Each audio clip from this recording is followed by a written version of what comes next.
అందరికీ నమస్కారం. కే స్టేషన్కి స్వాగతం. మీరు బుడుగు కథ మొదటి భాగం చూశారని ఆశిస్తున్నాను. చూడకపోతే దయచేసి ముందు అది చూడండి. ఇప్పుడు మనం రెండో భాగాన్ని ప్రారంభిద్దాం. బుడుగు తన సలహాలు అనుభవాలు చెప్తాడంట. చూద్దాం రండి. ముందస్తుగా నా సలహాలేంటో వినండి. 1. ప్రైవేట్ మాస్టరు కొత్తగా ఒక కుర్రాడింటికి వచ్చినప్పుడు ముందస్తుగా పాత మాస్టర్ ఇంటికి వెళ్ళాలి. వెళ్ళి, ఇగో పాత మాస్టరు, నువ్వు అల్లవారి పిల్లోడు పలానా బుడుగుకి చెవి ఎలా మెలిపెట్టేవాడివి, ఎడంవైపుకా కుడికా అని అడిగి రావాలి. లేకపోతే పలానా నన్నే అడిగియాలి. అప్పుడు నేను చెప్తాను. ఇంకోటి, కొత్త మాస్టర్లు కొంచెం రోజులైనా తలపాగా చుట్టుకు రావాలి. ఎందుకంటే కొన్నిసార్లు పెంకి పిల్లలుంటారు, గుండు మీద కొడతారు. పెంకి పిల్లలేమిటిలే, ఓసారి నేనే అలా చేశాను ఓ మాస్టర్ని. 10. చాక్లెట్లు తెస్తే ఏం లాభం లేదు, వేడి పకోడీలు తెస్తే పిల్లలు మీ మాట వింటారు. నన్ను అడిగితే ఓ కబురు చెప్తా. మా పక్క వీధిలో నారాయణ కొట్లో పకోడీలు బాగుంటాయి. 11. పెద్ద పెద్ద మీసాలతో, మా ఇంటి దగ్గర నాగన్నంత మీసాలతో చిన్నపిల్లలకి చదువు చెప్పడానికి రాకూడదు. కొందరికి భయమేస్తుంది, ఇంకొందరికి పాఠం విన్నా బుర్రకెక్కదు. ఉత్తినే అలా ఆ మీసాల వైపు చూడాలనిపిస్తుంది. మాస్టర్ మాట్లాడినప్పుడు విశ్వసేనుడు ఈ మాట ఎలా రాయడమో బాబాయ్ నేర్పాడు. ఇలాంటి మాటలు అన్నప్పుడు మీసాలు తమాషాగా కదులుతాయి. అందుకు. 70. మాస్టర్లు రోజూ రాకూడదు. ఓసారి తలనొప్పని, ఇంకోసారి జ్వరమని, కడుపున పనకూడదు.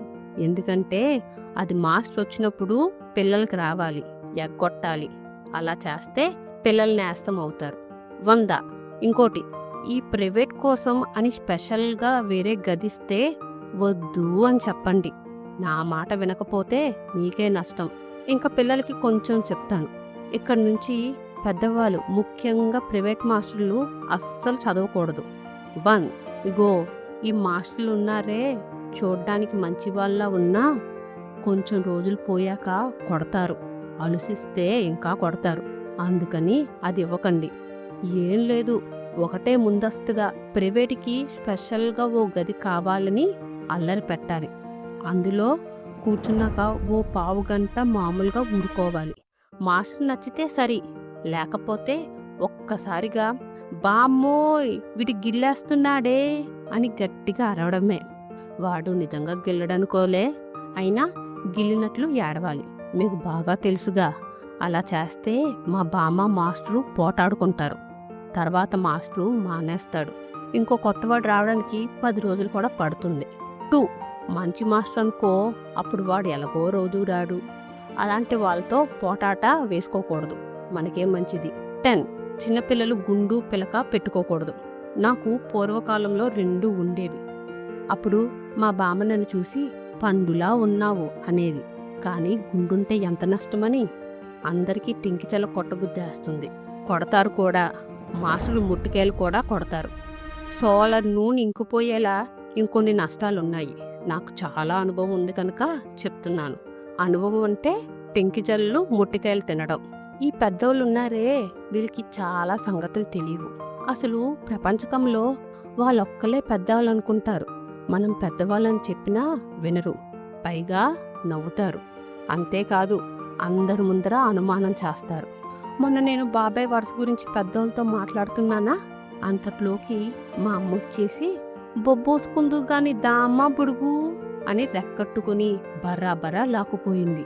అది అనుమానం చేయడం కాదు, నేను ఆశ్చర్యపడిపోయేశాను. ఎవరైనా సరే నన్ను కనుక అనుమానం చేస్తే నాకు ముందస్తుగా ఆశ్చర్యం వేసేస్తుంది, ఆనకు కోపం వచ్చేస్తుంది. మా అమ్మ బామ్మ మరీను బుడుగు బొబ్బ పోచుకుందు గాని లామ్మా అని, బొవ్వ పెడతా బులుగు అని అంతాలు. నేను 10 సార్లు చెప్పాను. చిన్న ఎదవలకి చితకెదవలకి చెప్పినట్లు అలా బొబ్బా బువ్వ అని నాతో అనొద్దని, స్నానానికి లేవరా అని, బోం పెడతాను రారా అని పిలవాలని చెప్తానా, వాళ్ళు నవ్వేస్తారు. ఒకసారి ఇంటికి పెద్దోళ్ళు వచ్చినప్పుడు కూడా నన్ను కుర్రాని కింద కట్టేసి అనుమానం చేస్తారు. నా వయసు గురించి. అంటే నాకిప్పుడు 7 ఏళ్ళ. ఎవరైనా అడిగితే మా అమ్మేమో 6 ఏళ్ళండి అని అబద్ధం ఆడేస్తుంది. మా బామ్మేమో అబ్బే ఏది 4 వెళ్ళింది గాని 5వ ఏడాది ఇంకా రాందే అని దబాయిస్తుంది. బాబాయ్ ఒక్కడే బెస్ట్, నాకు 10 ఏళ్ళుంటాయని చెప్తాడు లోకులతో. లోకులంటే కాకులు ఇలా అని మా బామ్మ అంటుంది. బాబాయ్ ఫ్రెండ్లందరినీ బామ్మ కాకుల్లా ఎండలో తిరుగుతారని కోప్పడుతుంది. అందుకు ఇందాక చెప్తుంది అనుమానం చేయడం గురించి కదూ. మరి అమ్మ వేళ అలా నన్ను రెక్కట్టుకు తీసుకుపోయిందా? నాకు ఒళ్ళు మండిపోయింది. ఇన్సల్టు అన్నా కూడా అనుమానం చెయ్యడమే అంట. ఇది ఇంగ్లీష్. బాబాయ్ ఈ మాట బామ్మ కోప్పడ్డప్పుడు అంటాడు. అమ్మ నవ్వడం మొదలెట్టింది. నాకు బోళ్ళు కోపం వచ్చేసింది. బొబ్బ పోసుకోను అన్నాను వెక్కిరిస్తూ. అప్పుడు అమ్మ కోపం వచ్చి ఉత్తి బొబ్బల్లా మార్చేసి తలంటు పోస్తానుండు అంది. అని నిజంగా తలంటు పోసేసింది. అప్పుడు నాకు బోడుగుండు ఉండేదనుకో. నేను అప్పటికీ ఏడ్చినా ఆ తర్వాత అమ్మ ఇంకోసారి గసురుకున్నప్పుడు అమ్మని కోప్పడేశాను. ఎవరు మాత్రం ఊరుకుంటారు? కోప్పడక మహామహా చిన్నవాళ్లే ఊరుకోరు. ఊరుకుంటే ఇంకా లోకు కట్టేస్తారు. లోకు కట్టడం అంటే అర్థం తెలుసుగా. నాకు తెలీదు. మా అమ్మ ఓసారి కోపంగా ఉన్నప్పుడు నాన్నని ముందస్తుగా గసురుతుంది, తర్వాత కొంచెం ఏడుస్తుంది. అదన్నమాట.